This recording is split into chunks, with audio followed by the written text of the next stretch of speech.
Hello everyone, আসসালামু আলাইকুম। তোমরা সবাই কেমন আছো? তোমাদের সাথে খুব সুন্দর একটা ব্লগ নিয়ে চলে এসেছি।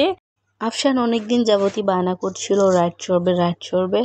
তাই দেরি না করে আফশানকে নিয়ে চলে এসেছি আমরা ধর্মসাগর পার্কে ওকে রাইড চড়ানোর জন্য। আফশান আজকে কি করেছে, কয়টা রাইড চড়েছে, সবটা নিয়েই থাকছে আজকের এই ব্লগটা। তো যেহেতু আজকে 21শে ফেব্রুয়ারি, তারপর হচ্ছে শুক্রবার, ধর্মসাগর পার্কে অনেক মানুষ অনেক আনন্দ করছে। প্রত্যেকটা বাচ্চাদেরকে নিয়ে গার্ডিয়ানরা অনেক আনন্দ করতেছে।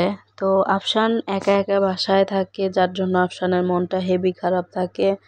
আফশান দেখা যায় যে দুদিন পর পর আফশানকে নিয়ে ঘুরতে বের হইতে হয়। তো যেহেতু আমাদের বাসা থেকে কাছেই ধর্মসাগর পার্কটা, তাই আমরা মাঝে মধ্যেই আফশানকে নিয়ে চলে আসি একটু রাইড চড়িয়ে আফশানকে আনন্দ দেওয়ার জন্য।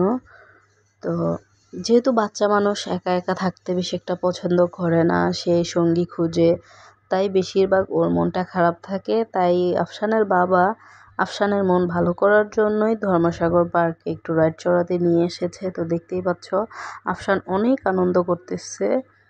তো তোমাদের কাছে যদি ভিডিওটা ভালো লাগে অবশ্যই লাইক, কমেন্ট, শেয়ার করতে ভুলবা না। আর যারা আমার ফেসবুক থেকে দেখছো তারা অবশ্যই আমার পেজটাকে ফলো দিয়ে রাখবে। আর যারা আমার ইউটিউব চ্যানেল থেকে দেখতেছো তারা আমার চ্যানেলটাকে সাবস্ক্রাইব করে রাখবে। তো দেখতেই পাচ্ছ বাবা ছেলে একসাথে বসে অনেক ছবি নিচ্ছিল। তো ছবি নিচ্ছিল আর আমি ভিডিও করা স্টার্ট করে দিয়েছি। আর এই যে সুন্দর জায়গাটা, এখানে বাচ্চারা জাতীয় সঙ্গীতের করবে। তো দেখো প্রত্যেকটি রাইডেই কিন্তু অনেক সুন্দর করে রাইড চড়ছে প্রতিটা মানুষ। তো আফশানকে সেকেন্ড রাইডে এই যে গাড়িটাতে নিয়ে আসি, আফশানের অনেক অনেক পছন্দ এই গাড়ি রাইডটা। সে তো ভাবতেছে সেই চালিয়ে ফেলবে গাড়িটা, সেরকম একটা এনে বসে আছে, বলতেছে আফশান ধরো না, পড়ে যাবা, শক্ত করে ধরে রাখো। তো প্রতিটা গার্ডিয়ানই শুক্রবারে বের হয়ে যায় বাচ্চাদেরকে আনন্দ দেওয়ার জন্য। আমরাও দেরি না করে চলে গিয়েছি আফশানকে আনন্দ দেওয়ার জন্য। আসলে আমাদের শুক্রবার প্রয়োজন হয় না, আমাদের যখন ইচ্ছা হয় তখনই আমরা আফশানকে নিয়ে ঘুরতে বের হয়ে যাই। তার কারণ হচ্ছে আফশানের মন ভালো করার জন্য আমরা প্রায় অনেক জায়গাতেই যেতে হয়। বিশেষ করে আমরা কাছাকাছিতেই থাকার চেষ্টা করি, যেন আফশান অসুস্থ হয়ে না যায়, কাছাকাছি থেকেই যেন সে একটু আনন্দ করতে পারে। তো দেখতেই পাচ্ছ প্রত্যেকটা গার্ডিয়ানে কিন্তু তার বেবিদেরকে নিয়ে সুন্দর করে বসে আছে, রাইড চড়তেছে। তো আফশানকে বললাম একটু হাই দাও, বাবা ক্যামেরা ধরে রেখেছে। তো ভিডিওটাকে আসলে আপনাদের কাছে ভালো লেগেছে বা এনজয় করছেন, তাহলে কিন্তু সত্যি লাইক কমেন্ট করতে ভুলবেন না। আর এই হচ্ছে প্লেন রাইড, এটাতে আফশান উঠে নাই, তার কারণ হচ্ছে এটা তেমন একটা ওর ভালো লাগছিল না, ও বলছিল। তাই ওকে এই গাড়ির রাইডটা চড়িয়েই আমরা আরও একটা রাইডের কাছে নিয়ে যাব, থার্ড রাইডের কাছে নিয়ে যাব। তো এটা এখন পর্যন্ত চলতেছে। তো প্রত্যেকটা মানুষই অনেক আনন্দ করতেছে। আর পার্কটা অনেক সুন্দর, আজকে অনেক সুন্দর ডিসিপ্লিনের ভিতরে পার্কটা রেখেছে। আজকে অনেক ভালো লাগতেছে, যেহেতু 21শে ফেব্রুয়ারি উপলক্ষে পার্কটা সত্যি খুব ভালো লাগছে। আর এই বেলুনগুলো দেখে আমার সেই ছোট্টবেলায় চলে গিয়েছি। আমার মনে হচ্ছে আমি বেলুনগুলো নিয়ে লাফালাফি করি, দৌড়াদৌড়ি করি, আনন্দ করি। আর হচ্ছে বাচ্চাদের সব থেকে আবেগতম জিনিস, যেটা হচ্ছে বাবুলস। আমার ছেলে বাবুলস দেখলে তার মাথা ঠিক থাকে না। বেলুন কি সুন্দর করে সাজিয়ে রেখেছে। তারপরেই হচ্ছে হাওয়াই মিঠাই, আমার ছেলেরই তিনটা জিনিসই অনেক প্রিয়। তো আর ওই পাশেই হচ্ছে কি সুন্দর নৌকার রাইড চড়তেছে মানুষ। আমার তো গাইজ কি বলবো, অনেক ভয় লাগে। প্রথমবার যখন আমি নৌকা রাইডটাতে উঠি আমি অনেক অসুস্থ হয়ে গিয়েছিলাম, আমি খুবই ভয় পাই, ভাই আমি এত সাহসী না। পার্কে এসে যেটা দেখলাম, সবার হাতেই মোবাইল, সবাই সবার মতো করে ভিডিও নিচ্ছে, সবাই সবার মতো করে পিকচার নিচ্ছে। কি দুনিয়া! হ্যাঁ, আমরা যখন ছোট ছিলাম তখন কত সুন্দর খেলাধুলা করতাম, বছরে একবার ফ্যামিলির সাথে সবাই মিলে রাইড চড়তে যেতাম। থার্ড রাইডে আফশানকে বসিয়ে দিলাম, এটা হচ্ছে আফশানের অনেক পছন্দের একটা রাইড। আমার ছেলে আমাকে খুঁজে পাচ্ছে না, তাই সে মন খারাপ, মানে বুঝতেছে না কোথায় আম্মু, সবাইকে দেখতে পাচ্ছে, কিন্তু আমি তো ওই সাইড থেকে ভিডিও নিচ্ছি, আফশান খেয়াল করতে পারে নাই। তো এই যে আমার ছেলে, সে মানে কেন যেন আজকে মানে হয়ে গেছে, চুপ হয়ে গেছে। সে অনেক দিন যাবতই রাইড চড়ার বায়না করছিল। তো যেটা বলছিলাম সেটা হচ্ছে আমাদের সময় যে সুন্দর একটা খেলাধুলা, সুন্দর একটা ডিসিপ্লিনের মধ্যে আমরা বড় হয়েছি। আজকালকার যুগের ছেলেমেয়েরা হচ্ছে সবাই হাতে হাতে মোবাইল গেমস খেলা, মোবাইল দেখা, এগুলোই হচ্ছে তাদের লাইফ। তারা কিন্তু সুন্দর, আমাদের যে সুন্দর একটা খেলাধুলার একটা ইয়ে ছিল, এটা ওরা পাচ্ছে না। তার কারণ হচ্ছে ওদের হাতে মোবাইল চলে আসে। আর এই আন্টিটা বেবিটাকে কতটা আনন্দ দিচ্ছে, কি সুন্দর নাচাচ্ছিল মিউজিকের সঙ্গে সঙ্গে। আর এই যে দেখেন শুরু করেছে ওরা, উঠেই চিল্লাচিল্লি আউ উ আ শুরু করে দিয়েছে নৌকাতে ওঠে। আরে ভাই, এত ভয়ে যখন পাও, কি দরকার এই নৌকা রাইড চড়ার? এই নৌকাটাতে ওঠার জন্য দেখেন কত মানুষের ভিড়। তারপর ওই নৌকাটাতে উঠবে, এই ভয়ে পাবে, চিল্লাবে, ওরা আনন্দ করবে, সবটাই করতে যাচ্ছে। তো দেখুন আর একটা মেয়ে ভয়ে একদম দাঁড়িয়ে গিয়েছে।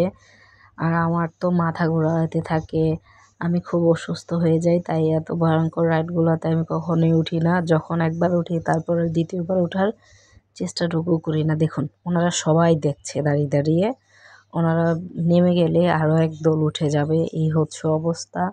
তো যাই হোক, দেখুন প্রত্যেকটা মানুষই অনেক আনন্দ করছে, খুব ভালো লাগছে পরিবেশটা। আপনারাও 21শে ফেব্রুয়ারি দিনটা কি করেছেন অবশ্যই আমাকে কমেন্ট করে জানাবেন, কারণ আমার খুব ভালো লাগে মানুষের লাইফ স্টোরি শুনতে, কার কী হয়েছিল, কে কী করছিল, সবটাই ভালো লাগে। তার কারণ হচ্ছে সবাইকেই ভালোবাসা উচিত। আর এই হচ্ছে সেই ভয়ঙ্কর রাইড যেটাতে উঠে আমি মাথা ঘুরিয়ে পড়ে গিয়েছিলাম। এত ভয়ঙ্কর রাইড, কি বলবো, যারা উঠেছেন তারা একমাত্র বলতে পারবেন। আমি তো পুরাই অসুস্থ হয়ে গিয়েছিলাম ওই দিন পার্কের ভেতরে। তাই আমি আর সেকেন্ড টাইম সেই ভয়ে আমি চান্সই নেই নাই। দেখুন ওদের অবস্থা, কি জোরে জোরে চিল্লাচ্ছে, কি সুন্দর করে আবার দুলছেও। আমি তো এখানে চিল্লিয়ে তারপর ভয়ে অসুস্থ হয়ে গিয়েছিলাম। তো সবচেয়ে বড় কথা, খুব ভালো লাগলো, খুব এনজয় করলাম, অনেক সুন্দর একটা সময় কেটেছে আমাদের। তো ভিডিওটা ভালো লাগলে অবশ্যই লাইক কমেন্ট শেয়ার করতে ভুলবে না। নেক্সট ব্লগ কী চাচ্ছ অবশ্যই আমাকে কমেন্ট বক্সে কমেন্ট করে জানাবা। তো যাই হোক, ভিডিওটা কেমন লেগেছে অবশ্যই কমেন্ট করবা। আর এই যে এত সুন্দর একটা আয়োজন, এখানে সবাই এখন জাতীয় সঙ্গীত গাবে, সবাই দাঁড়িয়ে পড়েছে।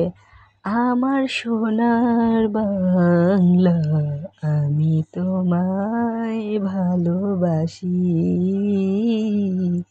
চিরদিন তোমার আকাশ, চিরদিন তোমার আকাশ, তোমার বাতাস আমার প্রাণে, ও মায় আমার প্রাণে বাজায় বাঁশি সোনার বাংলা, আমি তোমায় ভালোবাসি। সেই ছোট্টবেলায় যখন জাতীয় সঙ্গীত হতো, অ্যাসেম্বলি করতে মাঠে নামতাম, তখন অনেক সুন্দরই আমাদের দিনগুলো ছিল। সেই শৈশবটা কোথায় হারিয়ে গিয়েছে। স্কুলে সবাই মিলে যখন অ্যাসেম্বলি করতাম, এভাবে প্রত্যেকটা মানুষ জাতীয় সঙ্গীত গাইতাম, খুব ভালো ছিল সেই দিনগুলো। সত্যি অনেক মনে পড়ে, আমাদের শৈশবটা খুবই সুন্দর ছিল। জানি না এখন স্কুলে কী হয়, এরকম করে অ্যাসেম্বলি হয় কি না, এত সুন্দর করে জাতীয় সঙ্গীত গাওয়া হয় কি না। তবে সত্যি আমাদের দিনগুলো খুবই সুন্দর ছিল, পড়াশোনা নিয়ে ব্যস্ত ছিলাম, পরীক্ষা ছিল, অনেক সুন্দর অ্যাসেম্বলি হতো, প্রত্যেকটা শিক্ষকের সাথে আন্ডারস্ট্যান্ডিং খুব সুন্দর ছিল, খুবই মজবুত ছিল, টিচারগুলো খুব ভদ্র ছিল, খুবই ভালো ছিল। আজকালকার শিক্ষকের ভিতরে অনেকের তো কী বলবো, নাইবা বলি সেই কথা। কি সুন্দর ঝিলিমিলি বেলুন, খুব ভালো লাগছে বেলুনগুলো দেখতে, আমার খুব পছন্দের একটা বেলুন। দেখুন কত সুন্দর করে ওনারা বেলুনগুলো সাজিয়ে রেখেছে। তো পার্ক মানেই হচ্ছে শিশুদের জন্য অনেক সুন্দর সুন্দর চানাচুর বিক্রি করছে, ব্লাড প্রেশার মাপছে, ওজন মাপছে, কত সুন্দর বেলুন নিয়ে বসে আছে, সবাই সবার কর্মস্থল নিয়ে ব্যস্ত। দেখুন এখানে আরেকটি ভাইয়া হাওয়াই মিঠাই নিয়ে বসে আছে। আর আমার ছেলে, সে তো কী বলবো, সে বের হলেই তার খেলনার প্রয়োজন, তার এটার প্রয়োজন, এটার প্রয়োজন। আর এত সুন্দর গোলাপ ফুলগুলো দেখে ভাবলাম তোমাদের সাথে একটু গোলাপ ফুলগুলো শেয়ার করি, কত সুন্দর করে পিচ্ছিটা বসে আছে। আর এই হচ্ছে সে আমার বিখ্যাত পছন্দের একটা পাপড়, যেটা কিনা আমি। সবাই ভালো থাকবেন, সুস্থ থাকবেন, আল্লাহ হাফেজ।